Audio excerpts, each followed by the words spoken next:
আসসালামু আলাইকুম। আমি এই মাদ্রাসার একজন শিক্ষক। তো আমার আশা ছোটোবেলা থেকেই ছিল যে আমি বড় হয়ে একজন শিক্ষক হব।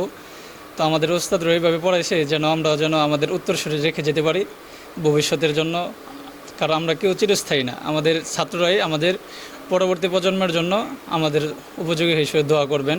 এবং আমাদের এই মাদ্রাসায় বিগত অনেক দিন যাবতই হিফজুল কোরআন পরীক্ষা বা হিফজ সম্পূর্ণ হচ্ছে।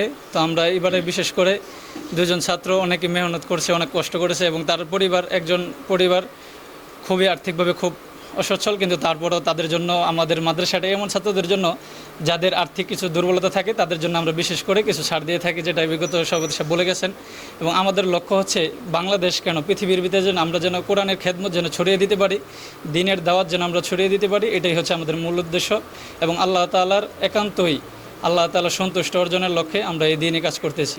আমাদের জন্য সকলেই দোয়া করবেন। এবং আমাদের শিক্ষকবৃন্দ আছেন, বিশেষ করে আমাদের মাদ্রাসা এখন যিনি পরিচালনা করছেন, ওনার একান্তই মহব্বত, ছাত্রদের প্রতি আন্তরিকতা এবং শিক্ষকদের অনেক মেহনত করেন এবং শিক্ষকদের প্রতি একবারে নিজের পরিবারের মতো দেখেন। এই কারণে আমরা আমাদের শিক্ষকবৃন্দ মণ্ডল যারা আছে আমরা সকলেই একে অপর প্রতি আন্তরিক হয়ে আমরা একের সাথে কাজ করতে পারছি। সকলে আমাদের জন্য দোয়া করবেন ইনশাআল্লাহ।